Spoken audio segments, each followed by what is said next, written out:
दोस्रो कोरिन्थीको पुस्तक 5 अध्यायको 17 पद। यसकारण कोही ख्रीष्टमा छ भने त्यो नयाँ सृष्टि हो, पुरानो बिति गएको छ, हेर नयाँ आएको छ।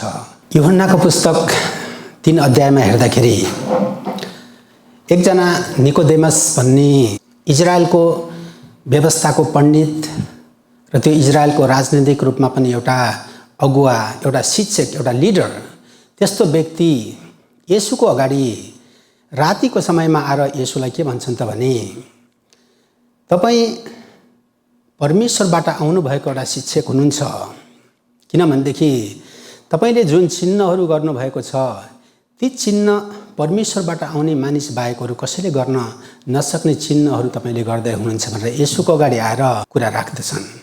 उनले येशूको सामुन्ने आएर परमेश्वरको चर्चा, परमेश्वरको वर्णन, परमेश्वरको व्याख्या एकदम सही तरिकाले गरेको जस्तो हामी देख्दछौँ। किनभने परमेश्वरबाट तपाईँ नपठाइएको हो भनेदेखि यस्तो चिन्ह तपाईँले गर्न सक्नु हुँदैन थियो भनेर येशूको त्यसरी आएर उनले गुणगान गाएको हामी देख्दछौँ। तर येशूले चाहिँ उनलाई स्याबास, तिमीले धेरै राम्रो चर्चा गर्यौ, धेरै राम्रो प्रशंसा गर्यौ भनेर नभन्नु भई येशूले चाहिँ के भन्नुभयो त भन्दाखेरि, यदि कोही पनि मानिस नयाँ गरी जन्मेन भनेदेखि त्यसले परमेश्वरको राज्य देख्न सक्दैन। अझ भन्नुपर्दाखेरि निकोदेमस, तिमी नयाँ गरी जन्मनु पर्छ भनेर चाहिँ त्यसरी उहाँले भन्नुभएको हामी देख्दछौँ। आज मैले तपाईँहरूको माझमा परमेश्वरको वचन नयाँ सृष्टि भन्ने विषयमा आज वचन ल्याएको छु। यो नयाँ सृष्टि भनेको हामी नयाँ गरी जन्मने भन्ने घटना भनेर बुझे पनि हुन्छ। यो नयाँ सृष्टि भनेको यसलाई हामी मुक्ति भनेर पनि बुझ्न सक्छौँ, हामी जसरी पनि बुझ्न सक्छौँ। मैले आज तपाईँहरूको माझमा नयाँ सृष्टि भन्ने विषयमा वचन ल्याउने क्रममा त्यो नयाँ सृष्टि अर्थात् मुक्तिको घटना घट्दाखेरिको कस्तो किसिमको अवस्थाहरू छन् त भन्ने विषयमा आज हामीले भर्खर पढेको दोस्रो कोरिन्थीको 5 अध्यायको 17 पदमा हेर्दाखेरि त्यो एउटा पदमा धेरै गहिरो मुक्तिको रहस्यहरू लुकेको हामी देख्छौँ। म फेरि यो 17 पद पढिदिन्छु। यसकारण कोही ख्रीष्टमा छ भने त्यो नयाँ सृष्टि हो, पुरानो बिति गएको छ र हेर नयाँ आएको छ। आज यो वचनमा हेर्दाखेरि नयाँ सृष्टिको सबभन्दा पहिलो नयाँ सृष्टि, त्यो मुक्ति पाएको त्यो अवस्थाको बारेमा चाहिँ कसरी लेखेको हामी देख्छौँ त भन्दा सबैभन्दा पहिला चाहिँ यदि कोही ख्रीष्टमा छ भने, हामी नयाँ सृष्टि बन्नको निम्ति, नयाँ गरी जन्मनको निम्ति, अझ भन्नुपर्दाखेरि हामीले मुक्ति प्राप्त गर्नको निम्ति ख्रीष्टमा हामी रहनुपर्ने कुरा चाहिँ आज यस ठाउँमा देख्छौँ। त्यसैदेखि यो ख्रीष्टमा भन्ने शब्दलाई हामी एकछिन केन्द्रित भएर परमेश्वरको वचन सुन्नेछौँ। ख्रीष्टमा भनेर आज पावलले यस ठाउँमा उद्धृत गर्नुभएको छ। यो ख्रीष्टमा भन्ने शब्दको अर्थ चाहिँ कस्तो लाग्छ त भन्दाखेरि, जस्तो कुनै एकजना ख्रीष्टबाट टाढिएको अवस्थामा भएको त्यस्तो व्यक्ति, त्यस्तो आत्मा, उसले येशू ख्रीष्टलाई उहाँ परमेश्वरबाट पठाउनु भएको परमेश्वरको पुत्र ख्रीष्ट हुनुहुन्छ, उहाँ मुक्तिदाता हुनुहुन्छ। अर्थात् उहाँ कल्वरीको डाँडामा आएर उहाँले जुन किसिमको मृत्यु मर्नुभयो त्यो चाहिँ मेरो निम्ति मर्नुभयो, मेरो बदली मर्नुभयो, मेरो खातिर मर्नुभयो भनेर त्यो येशू ख्रीष्टलाई जो जतिले आफ्नो मुक्तिदाता भनेर ग्रहण गर्छन्, उहाँमाथि विश्वास गर्छन्, त्यो व्यक्तिको जीवनमा घट्ने घटनालाई हामी मुक्ति पनि भन्छौँ र त्यसलाई ख्रीष्टमा पनि भनेर हामी बुझ्न सक्छौँ। ख्रीष्टमा भनेको शब्द चाहिँ एउटा व्यक्तिले येशूबाट टाढा रहेको, येशूलाई नचिनेर येशूभन्दा धेरै अलग भएर जिएको त्यस्तो व्यक्ति येशूलाई विश्वास गर्ने घटनालाई चाहिँ हामी ख्रीष्टमा भनेर पावलले चाहिँ जोड दिएर भनेको हामी देख्न सक्छौँ। यो शब्द ख्रीष्टमा भन्ने शब्द कति महत्त्वपूर्ण शब्द भनेदेखि, हामीले पावलले लेख्नुभएको यो 13वटा किताब उहाँले लेख्नुभएको छ नयाँ नियममा। यी 13वटा किताबलाई हामीले केलाएर हेर्ने हो भनेदेखि येशू ख्रीष्टमा भन्ने शब्द उहाँले 50 पल्ट उद्धृत गर्नुभएको छ। त्यसै गरेर ख्रीष्टमा भन्ने शब्द चाहिँ उहाँले 40 पल्ट उद्धृत गरिएको छ भनेदेखि प्रभुमा भन्ने शब्द चाहिँ 45 पल्ट उद्धृत गरिएको छ। येशू ख्रीष्टमा, ख्रीष्टमा, प्रभुमा भन्ने यो सबै शब्दहरू यसलाई जोड्ने हो भने 135 पल्टसम्म उहाँले यो शब्द उहाँले जोड दिएर लेख्नुभएको हामी देख्छौँ। त्यसको अर्थ ख्रीष्टमा भन्ने शब्दको कति महत्त्व छ भन्ने कुरा हामी सहज बुझ्न सक्छौँ। यो ख्रिस्मा भन्ने शब्दलाई इङ्ग्लिसमा इन क्राइस्ट भन्ने शब्द त्यसरी प्रयोग गरेको हामी देख्छौँ, इन क्राइस्ट। र यसलाई ल्याटिन भाषामा चाहिँ एन क्रिस्टोस भन्ने शब्द त्यसरी प्रयोग गरेको छ। यसको अर्थ चाहिँ कस्तो हुन जान्छ त भन्दा येशू ख्रिस्टभित्र रहने अर्थात् ख्रिस्टमा हुने घटना, इन क्राइस्ट हुने घटनामा चाहिँ जसले यसोलाई ग्रहण गर्यो त्यो व्यक्तिको जीवनमा घटेको हुन्छ। यसलाई बुझ्नको निम्ति हामीले उत्पत्ति 6 अध्यायमा गएर ख्रिस्टभित्र भन्ने शब्दको अर्थ चाहिँ त्यसको महत्त्व कति छ भन्ने कुरा हामी त्यो ठाउँमा देख्न सक्छौँ। उत्पत्ति 6 अध्यायमा परमेश्वरले यो संसारमा जल प्रलय हुने कुराको जानकारी नोहालाई गर्नुहुन्छ। अनि त्यो नोहालाई तैँले आफ्नो निम्ति, आफ्नो परिवारको निम्ति तैँले एउटा जहाज बना। अब पृथ्वीमा जल प्रलय गर्दैछु, म पृथ्वीमा रहेको हरेक कुरालाई म नाश गर्दैछु भनेर परमेश्वरको त्यो वचन नोहा कहाँ आएपछि नोहाले जहाज बनाउन सुरु गर्छन्। उनले त्यो जहाज कतिसम्म बनाउन सुरु गरे त भने 120 वर्षसम्म उनले जहाज बनाउन सुरु गरे।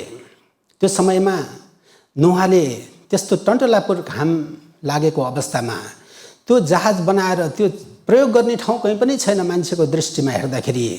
उनले एउटा मूर्ख जस्तो गरेर मानिसहरूले आएर उनलाई सोधे भनेदेखि यो जहाज के को निम्ति बनाउँदैछौ भन्दाखेरि व्यापारको निम्ति पनि होइन, कहीँ प्रयोग गर्ने ठाउँ पनि छैन। उनी के भन्छन् त भने त्यस्तो सुक्खा ठाउँमा अब जल प्रलय हुँदैछ, त्यो जल प्रलयबाट बच्नको निम्ति जहाज बनाएको भनेर त्यसरी जवाफ दिँदाखेरि मानिसहरू सबै हाँस्छन्। तर परमेश्वरको वचनअनुसार पृथ्वीमा परमेश्वरको आफ्नो इन्साफको समय आएपछि जल प्रलय सुरु भयो। सबै त्यो पृथ्वीमा 40 दिन 40 रातसम्म मुसलधारे पानी पऱ्यो भनेर बाइबलमा हामी उल्लेख भएको पाउँछौँ। अनि पृथ्वी बिस्तारै डुब्दै गयो, त्यहाँ रहेको सारा मानिसहरू, प्राणीहरू सबै डुब्दै डुब्दै डुब्दै जान्छन्। तर नोहा र नोहाको परिवार चाहिँ परमेश्वरको वचनअनुसार, परमेश्वरले आज्ञा गर्नुभए अनुसारको उनीहरूले जुन जहाज बनाएको थिए त्यो जहाजभित्र उनीहरू छिर्छन्। अनि त्यहाँ हामी कस्तो घटना देख्छौँ त भने जो जति जहाजभित्र छन् ती जहाजभित्र भएको मानिसहरू चाहिँ पृथ्वीमा पानी भरिँदै जान्छ, उनीहरू चाहिँ तैरिँदै माथि उत्रँदै जान्छन् भनेदेखि जो जति जहाज बाहिर थिए त्यहाँ चाहे विद्वान हुन्, चाहे मूर्ख हुन्, चाहे धनी हुन्, चाहे गरिब हुन्, चाहे बलियो हुन्, चाहे निर्धो हुन्, चाहे रोगी हुन्, चाहे जतिसुकै स्वस्थ मान्छेहरू हुन्, जहाजभित्र भएको मान्छेहरू चाहिँ बचे, उनीहरू उत्रे भनेदेखि जहाजबाट बाहिर भएकाहरू चाहिँ विनाश भएको हामी त्यो घटना उल्लेख भएको हामी देख्छौँ। प्रिय विश्वासीहरू, यो घटनालाई मत्तीको पुस्तक 24 अध्यायको 36 पददेखि हेऱ्यो भनेदेखि हाम्रो प्रभु येशू ख्रिस्टले के भन्नुभयो त भने मानिसको आगमनको दिन, मानिसको दोस्रो आगमन भनेको प्रभु येशू ख्रिस्टको दोस्रो आगमनको दिनको बारेमा उहाँले भन्नुहुँदाखेरि नोहाको दिन जस्तै हुनेछ। मानिसहरू त्यतिखेर खाने पिउने विवाहबारी गर्ने सबै आफ्नो मोज मस्तीमा लागिराखेको हुन्छन्। तर त्यो समयमा जसरी नोहाको समयमा एक्कासी उनीहरूको अगाडि ठुलो विपत्ति आएको थियो, इन्साफको त्यो क्षण आएको थियो, त्यसै गरेर मानिसको पुत्रको दिन पनि त्यस्तै हुनेछ भनेर उहाँले त्यो जहाज चाहिँ आफू स्वयं रहेको कुरा बताउनु भएको छ। हरेक कुरा जे जति बाइबलमा लेखिएको छन् हाम्रो प्रभुले के भन्नुभएको छ त भन्दा ती सबै कुराहरू मेरो बारेमा लेखिएको भन्नुभएको छ। त्यसै गरेर हामी त्यो जहाज चाहिँ हाम्रो प्रभु येशू ख्रिस्टको प्रतिबिम्बको रूपमा हामी देख्छौँ, हाम्रो प्रभु येशू ख्रिस्टको छायाको बारेमा हामी देख्छौँ। त्यसै गरेर हाम्रो प्रभु येशू ख्रिस्टभित्र आउनेहरू, उहाँमाथि विश्वास गर्नेहरूले कस्तो किसिमको मुक्ति उहाँको दोस्रो आगमनको समयमा पाउँछन् भनेर उहाँले मुक्तिलाई त्यस ठाउँमा उद्धृत गरेको हामी देख्छौँ। प्रिय विश्वासीहरू, यसलाई भनिन्छ ख्रिस्टमा रहेका, ख्रिस्टभित्र रहेकाहरू। आज यो ठाउँमा पावल के भन्नुहुन्छ त भन्दा यसकारण कोही ख्रिस्टमा छ भने त्यो नयाँ सृष्टि हो। अनि दोस्रो चाहिँ हामी यो ठाउँमा हेर्दाखेरि नयाँ सृष्टि भन्ने शब्द प्रयोग गरेको छ मुक्तिलाई। एउटा चाहिँ ख्रिस्टमा भनेर चाहिँ प्रयोग गरेको छ भनेदेखि अर्को चाहिँ नयाँ सृष्टि भन्ने घटना मुक्तिको बारेमा चाहिँ त्यसरी नयाँ सृष्टि भन्ने शब्दलाई उद्धृत गरेको हामी देख्छौँ। यो नयाँ सृष्टि भनेको कस्तो त भने यो कुनै एउटा कुरा सुधार्ने कुरा होइन, कुनै एउटा किचमिच भएको कुरालाई फेरि टाङटुङ गरेर फेरि जस्ताको तस्तै बनाउने त्यस्तो घटना भनेको होइन। कुनै एकदम थोत्रो कुरालाई माझमुझ गरेर सफा गरेर चम्काएको भन्ने कुरा पनि होइन। आज मुक्ति भनेको घटना कस्तो त भन्दाखेरि यसलाई नयाँ सृष्टि भनेर भनेको छ। यो चाहिँ पुरै पुरानो अस्तित्व सकेर कुनै एउटा नयाँ अस्तित्वको सुरुवात भएको कुरा चाहिँ हामी यो ठाउँमा उद्धृत गरेको हामी देख्छौँ। यसलाई चाहिँ आज पावलले भन्नुभएको नयाँ सृष्टि।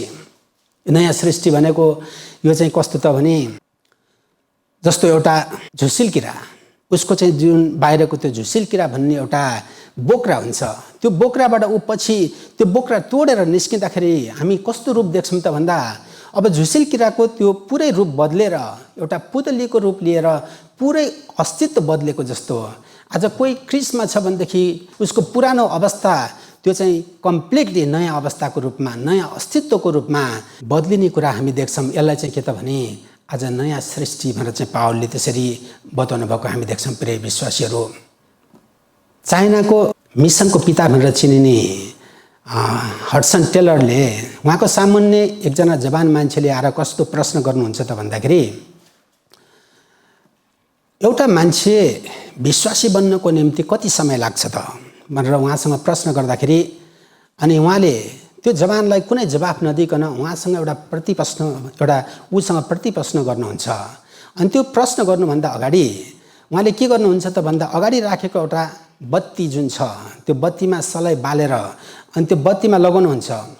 लगाउने बित्तिकै त्यो बत्ती बल्छ। अनि त्यसपछि हडसन टेलरले त्यो जवानलाई के प्रश्न गर्नुहुन्छ त भन्दा यो बत्ती अहिले बल्नलाई कति समय लाग्यो भन्दा अनि त्यो जवानले जवाफ दिन्छन् समय लागेन, त्यो आगो सलाइको काँटी जोड्ने बित्तिकै बल्यो भन्दा अनि उहाँले मुक्तिलाई नयाँ गरी जन्मने नयाँ सृष्टिको बारेमा उहाँलाई कसरी बताउनुहुन्छ त भन्दाखेरि यसै गरेर मुक्ति भन्ने कुरा पनि, नयाँ सृष्टि भन्ने कुरा पनि, नयाँ गरी जन्मने भन्ने कुरा पनि यो यसै गरेर एकै क्षणमा एउटा व्यक्तिले जब प्रभु येशू ख्रीष्टलाई आफ्नो मुक्तिदाता भनेर उसले आफ्नो भित्र हृदयको गहिराइदेखि आफ्नो हृदयको ढोका खोलेर प्रभुलाई ग्रहण गर्छ, ऊ पश्चाताप गरेर आफ्नो बाटो बदलेर प्रभुतिर फर्किन्छ, तुरुन्तै कुनै समय नलागिकन कुनै एउटा स्टेप पुरा गरेर मुक्ति हुने होइन कि त्यो क्षण त्यो समय तुरुन्तै त्यो व्यक्तिले मुक्ति पाउँछ भनेर चाहिँ उहाँले त्यसरी व्याख्या गर्नुभयो। तर एउटा कुरा हामीले गलतफहमी गर्न नहुने कुरा चाहिँ, एउटा हामीले भुल्न नहुने कुरा चाहिँ के त भन्दाखेरि जसरी एउटा बालक जन्मन्छ, त्यो बालक जन्मेपछि ऊ जन्मिने बित्तिकै उसले खान सक्दैन, आफूले उसलाई कसैले खुवाउनु पर्छ, ऊ आफ्नो खुट्टाले हिँड्न सक्दैन, उसलाई केही समयसम्म कसैले स्याहार सुसार गरेर उसलाई हुर्काइ बढाइ गर्ने कामहरू गर्नुपर्छ। ऊ जबसम्म बसेक भएर हिँड्ने डुल्ने खाने पिउने गर्न सक्दैन, इभन उसलाई खानेकुरा समेत दुधभन्दा अरू दिन सकिन्न, उसलाई बिस्तारै मिलाएर दिनुपर्ने हुन्छ। त्यस्तै गरेर आत्मिक जगतमा पनि मुक्ति भन्ने घटना चाहिँ एकपटक घट्छ। जब येशूलाई विश्वास गर्ने बित्तिकै त्यस क्षण त्यो व्यक्तिको जीवनमा नयाँ सृष्टिको घटना घट्छ, ऊ चाहिँ नयाँ अस्तित्वको रूपमा उसको जीवनमा नयाँ घटना घट्छ भनेदेखि अनि त्यसपछि ख्रीष्टमा सिद्धतातिर लम्किने कुरा चाहिँ जसरी एउटा बालक जन्मिएपछि उसलाई स्याहार सुसार गरेर हुर्काइ बढाइ गरेर त्यसरी बच्चे बनाउँदै उसले चाहिँ आफ्नो तरिकाले हिँड्न सक्ने, उसले कोसँग कसरी व्यवहार गर्नुपर्ने, कसरी कुन ठाउँमा जानुपर्ने नजानुपर्ने यी कुराहरू छुट्याएर हिँड्न सक्छ। त्यसै गरेर आत्मामा जन्मेको मान्छेहरूले चाहिँ उसले चाहिँ प्रार्थनाद्वारा, परमेश्वरको वचनहरूको अध्ययनद्वारा, आराधनाद्वारा, त्यसै गरेर सङ्गतिहरूद्वारा ऊ चाहिँ हुर्कँदै बढ्दै त्यसरी सिद्धतातिर जान्छ। प्रिय विश्वासीहरू, तर हामीले भुल्न नहुने कुरा चाहिँ के त भन्दाखेरि मुक्ति भन्ने घटना चाहिँ एकैचोटि हुन्छ। म चाहिँ आज मुक्तिको बारेमा तपाईहरूले गलतफहमी नगर्नको निम्ति प्रभु येशू ख्रीष्टको नाममा कामना गर्छु। हामी आज परमेश्वरको निम्ति जे जस्तो काम गर्छौँ हामीले मुक्ति पाउनको निम्ति होइन, कदापि हामीले गलतफहमी नगरौँ। हामीले हरेक कुरा के को निम्ति गर्दैछौँ त भन्दाखेरि हामीले मुक्ति पाएको कारणले हामीले गर्दैछौँ, मुक्ति पाएको कारणले हामी उहाँलाई आराधना गर्दैछौँ, मुक्ति पाएको कारणले हामी उहाँको निम्ति योगदानहरू गर्दैछौँ, हामी मुक्ति पाएको कारणले हामीले जे जस्तो परमेश्वरको राज्यको निम्ति हामीले दिने योगदानहरू छ सबै मुक्ति पाएको मुक्तिको प्रजाको कारणले गर्दैछौँ। म चाहिँ यो आशिषलाई तपाईँहरूले बुझ्ने त्यो अनुग्रह रहोस् भने प्रभु येशू ख्रीष्टको नाममा कामना गर्छु। अनि अर्को तेस्रो शब्दमा चाहिँ पुरानो बिति गएको छ, हेर नयाँ आएको छ। पुरानो बिति गएको छ, हेर नयाँ आएको छ। अहिले हामी यो ठाउँमा दुईटा शब्द, पुरानो बितेर गएको एउटा पुरानो भन्ने शब्द र अर्को चाहिँ नयाँ प्रकट भएको नयाँ आएको भन्ने चाहिँ यसरी दुईटा शब्दलाई हामी यो ठाउँमा उद्धृत गरेको देख्छौँ। यो पुरानो र नयाँ भन्ने दुईटा शब्दको बिचमा त्यो पुरानोलाई बदलेर नयाँ तुल्याउने घटनामा चाहिँ येशू ख्रीष्टको क्रुस केन्द्रमा रहेको कुरा हामीले बुझ्न सक्छौँ। जब एउटा पुरानो अवस्थामा रहेको हामीले एफिसीको 2 अध्यायको 1 पद र 2 पदमा हेऱ्यो भने कस्तो वचन लेखेको हामी देख्छौँ त भन्दा, पाप र अपराधमा मरेका तिमीहरूलाई उहाँले सजीव पार्नुभयो भनेर त्यसरी लेखेको हामी देख्छौँ। पाप र अपराधमा मरेको तिमीहरूलाई सजीव पार्नुभयो भनेर, अनि कसले त भन्दा उहाँले भनेर येशू ख्रीष्टको क्रुसको घटनालाई त्यो ठाउँमा केन्द्रमा राखेको हामी देख्छौँ। प्रस्थानको किताबमा 12 अध्यायमा हेऱ्यो भनेदेखि यस्तो घटना हामी देख्छौँ। इजरायली जनताहरू 430 वर्षसम्म उनीहरू मिश्रीहरूको दासत्वमा थिए र त्यो 430 वर्षसम्मको मिश्रीको दासत्वमा रहेको समयमा परमेश्वरले उनीहरूलाई त्यो दासत्वको देशबाट छुटाउनको निम्ति यस्तो आह्वान गर्नुहुन्छ, तिमीहरू सबैले आफ्नो घरमा एउटा थुमाको बलिदान गर र त्यो थुमाको बलिदान गरेको जुन रगत छ त्यो रगत आफ्नो घरको सम्मारमा तिमीहरूले छाप लगाएर अनि तिमीहरू ढोका बन्द गरेर भित्र बस। त्यस रात म मिश्रीहरूमा म एउटा विपत्ति पठाउँछु र त्यो विपत्ति ल्याउने जुन दूत छ त्यसले जुन जुन घरको सङ्घारमा रगतको चिनो देख्छ त्यो ठाउँलाई उसले छाडेर, जुन घरको सङ्घारमा रगतको छाप छैन त्यो घरभित्र प्रवेश गरेर त्यो ठाउँमा ठुलो विपत्ति ल्याउने कुरा परमेश्वरले गर्नुहुन्छ। अनि इजरायलीहरूले आफ्नो घरमा थुमाको बलिदान गरेर उनीहरूले त्यो थुमाको रगतलाई आफ्नो घरको सङ्घारमा छाप लगाएर घरभित्र बस्दछन्।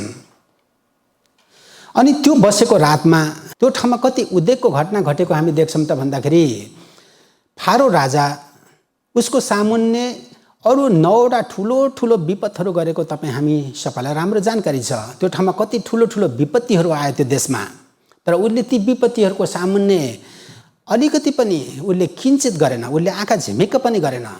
एकछिन उसको मनमा के लाग्छ, हुन्छ म छोड्छु तिमीहरूलाई भन्छ, फेरि एकछिनपछि मन बदलेर उनीहरूलाई छोड्दैन, म जान्दिनँ भनेर त्यसरी उसले आफ्नो अडान लिएको हुन्छ। 9वटा ठुलो शक्ति हेर्दाखेरि पनि किञ्चित नगरेको फारो राजा जब एउटा थुमाको रगत जब बगाइयो त्यो ठाउँमा, थुमाको बलिदान जब गरियो, थुमाको बलिदान गरेको त्यो रातमा उसले दुवै हात उठाएर दुवै घुँडा टेकेर इजरायलीहरूलाई के भने त भने, तिमीहरू यो क्षण गइहाल यहाँबाट भनेर आफूले एकछिन पनि उनीहरूलाई आफ्नो बन्धनमा आफ्नो दासत्वमा रोक्न सकेन। यो थुमालाई येशू ख्रीष्टको प्रतिबिम्बको रूपमा हामी देख्छौँ। यो अहिले मिश्रमा त्यो इजरायलीहरूलाई दासत्वको देशबाट छुटकारा गराउने त्यो थुमा येशू ख्रीष्टको छाया, येशू ख्रीष्टको प्रतिबिम्ब थियो भने आज नयाँ नियममा हेर्दाखेरि कल्वरी क्रुसको घटना, त्यही परमेश्वरको थुमा, संसारको पाप उठाएर लैजाने परमेश्वरको थुमाको रूपमा आउनुभएको येशू ख्रीष्टको बलिदानले आज ठिक त्यस्तो घटना, उहाँको बलिदानको घटना जसले विश्वास गर्छ उसको जीवनमा आज पुरानो बिति जानेर नयाँ सुरुवात हुने त्यो आशिष त्यस क्षण हुन्छ भन्ने कुरा हामी त्यो मिश्रमा भएको त्यो प्रस्थानको घटनाले देख्छौँ। हेर्नुहोस् त्यो ठाउँमा कस्तो कुरा लेखिएको छ भने, प्रस्थान 12 अध्यायको 41 पदमा हेऱ्यो भनेदेखि 430 वर्षसम्म यी इजरायलीहरू त्यो देशमा एउटा उनीहरूको परिचय के थियो त भने दास भन्ने थियो यिनीहरूको परिचय। चाहे त्यो व्यक्ति बलियो होस्, निर्दो होस्, राम्रो होस्, नराम्रो होस्, जेसुकै होस्, चाहे बच्चा होस्, चाहे बुढा होस्, उनीहरूको पछाडि दास भन्ने उनीहरूको त्यो परिचय चाहिँ यथावत थियो। तर हामी जब उनीहरूले थुमाको रगतको बलिदान गरिसकेपछिको घटना कसरी एक रातमा थुमाको रगतको छाप लाउने बित्तिकै उनीहरूको परिचयलाई कसरी त्यो ठाउँमा उद्धृत गरेको देखिन्छ त भन्दा, 430 वर्ष पुगेकै दिन परमप्रभुको दल भनेर चाहिँ त्यसरी उनीहरूको परिचय बदलेको हामी देख्छौँ। प्रियहरू, रगतको छाप नलागुन्जेलसम्म, थुमाको बलिदान नभएको त्यो घटनासम्म चाहिँ उनीहरूको पुरानो अवस्था दास भन्ने थियो भनेदेखि अब चाहिँ थुमाको बलिदान गर्ने बित्तिकै उनीहरूको परिचय कस्तो भयो त भने अब परमप्रभुको दल भए। प्रियहरू, थुमाको रगतको बलिदान गर्ने बित्तिकै फारो राजाले तुरुन्तै हात उठाएर उनीहरूलाई छोडिदियो। यसलाई मुक्ति भन्छ, यसलाई स्वतन्त्रता भन्छ, यसलाई चाहिँ परिचय बदलेको भन्छ। हामी नयाँ नियममा जब प्रभु येशू ख्रीष्टको बलिदानको घटनालाई हामी विश्वास गर्ने बित्तिकै हामी संसारको दासत्वबाट, पापको दासत्वबाट हामी पूर्ण रूपमा स्वतन्त्र हुने घटनाको चित्रण गरिएको हो भनेदेखि, त्यसै गरेर यूहन्नाको 1 अध्यायको 12 पदमा हेर्दाखेरि चाहिँ जतिले उहाँलाई ग्रहण गरे, त्यो नाउँमाथि विश्वास गरे, तिनीहरूलाई परमेश्वरको सन्तान हुने हक दियो। अब चाहिँ येशूलाई ग्रहण गर्ने बित्तिकै, येशूमाथि विश्वास गर्ने बित्तिकै अब चाहिँ हाम्रो परिचय कस्तो त भने परमेश्वरको सन्तान। एफिसी 2 अध्यायको 3 पदमा हेर्दाखेरि चाहिँ क्रोधको सन्तान भनेर त्यसरी उल्लेख भएको हाम्रो परिचय, येशू विश्वास गर्ने बित्तिकै अब क्रोधको सन्तानबाट परमेश्वरको सन्तान।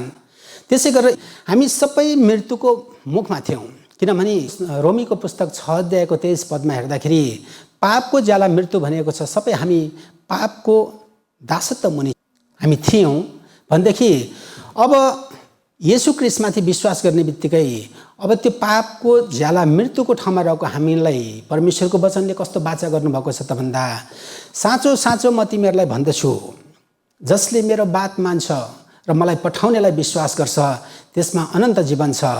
त्यो इन्साफमा आउँदैन तर मृत्युबाट जीवनतिर सरिहालेको हुन्छ। यूहन्नाको पुस्तक 5:24 त्यसरी भनेको छ। येशूलाई विश्वास गर्ने बित्तिकै मृत्युबाट जीवनतिर सरिहालेको हुन्छ। सर्न कुनै प्रोसेस होइन, म सार्ने छु पनि होइन, तिमीहरू बिस्तारै सर्छौ पनि होइन कि मृत्युबाट, मृत्युको ठाउँमा रहेको मानिसहरू मृत्युबाट जीवनतिर सरिहालेको हुनेछौ। यसलाई चाहिँ आज पावलले कसरी भन्नुभएको छ त भन्दाखेरि, हेर पुरानो बितिगएको छ, नयाँ आएको छ। यो कति अचम्मको परमेश्वरको अनुग्रह हो, कति अचम्मको आशिष हो। जति सम्झियो परमेश्वरलाई हामीले धन्यवाद गर्ने भन्दा अरू केही पनि छैन। प्रियहरू, यो कुरा बुझ्यो भनेदेखि आज परमेश्वरले तपाईँ हामीलाई यसरी ख्रीष्टभित्र चुन्नु भएको छ, तपाईँ हामीलाई उहाँले एउटा नयाँ सृष्टिको रूपमा बदल्नु भएको छ।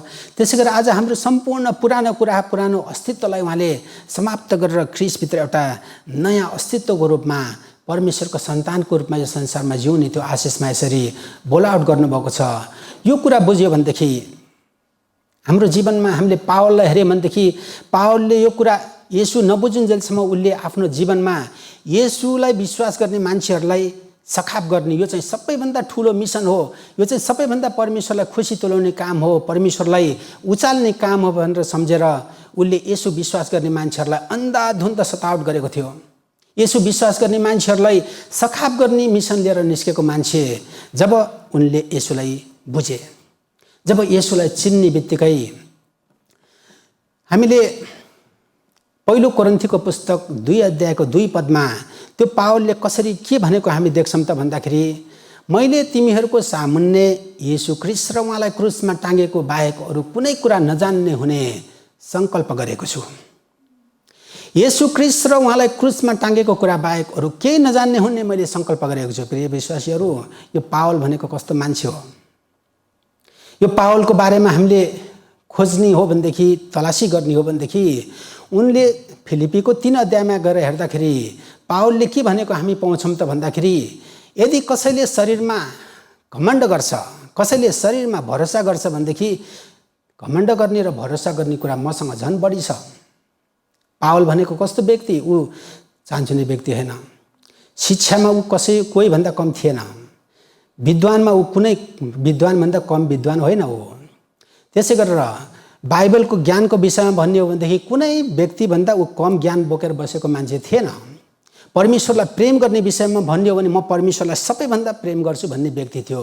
र त्यसै गरेर धार्मिकताको विषयमा कसैले कुरा गर्छ भने म सबैभन्दा धार्मिकतामा जिएको मान्छे भनेर त्यसरी गर्व गर्ने पावलले जब येशू ख्रीष्टलाई चिन्ने बित्तिकै उनले के भने भनेदेखि, त्यसरी गलातीको पुस्तक 6 अध्यायको 14 पदमा हेर्दाखेरि, हाम्रो प्रभु येशू ख्रीष्टको क्रुस बाहेक अरू कुरामा घमण्ड गर्ने कुरा मबाट दूर रहोस्। अब चाहिँ उसको जीवनमा येशूको नाउँमा गर्व गरेर हिँड्ने, येशूको नाउँमा घमण्ड गरेर हिँड्ने, यो घमण्ड भनेर चाहिँ त्यसलाई नकारात्मक घमण्ड नभन्नुहोस्, यसमा चाहिँ प्राइड भन्न खोजेको। येशू विश्वास गर्ने जति योभन्दा गर्वको कुरा अरू छैन भनेर जहाँसुकै गए पनि उसले येशूको चर्चा गरेर हिँड्थ्यो, जुनसुकै ठाउँमा गए पनि येशूको प्रचार गरेर हिँड्थ्यो, येशूको बारेमा मान्छेहरूलाई सुनाउँथ्यो। म चाहिँ यो आशिष आज तपाईँहरू सबैसँग रहोस् पनि प्रभु येशू ख्रीष्टको नाममा कामना गर्छु। हामीले जब येशूलाई चिन्छौँ, उहाँको नाउँलाई प्रशंसा दिनको निम्ति, उहाँको नाउँलाई वर्णन गर्नको निम्ति, उहाँको नाउँलाई महिमा र प्रशंसा दिन हामी जम्मा हुन्छ परमेश्वरको सामुन्ने येशूको नाउँमा, यसलाई हामी आराधना भन्छौँ। त्यसै गरेर त्यो येशूको चर्चा हामी कुनै व्यक्ति हामीले चिनेको हाम्रो आफन्तहरूलाई, हाम्रो आफ्नो भाषीहरूलाई बताउँछौँ, यसलाई सुसमाचार भन्छ। त्यसै गरेर यही येशूको वर्णन, येशूको चर्चा हामीभन्दा अरू जाति, हामीभन्दा अरू कुनै अन्य भाषीहरूलाई हामीले जब बताउन थाल्छौँ, यसलाई चाहिँ मिसन भन्छ प्रियहरू।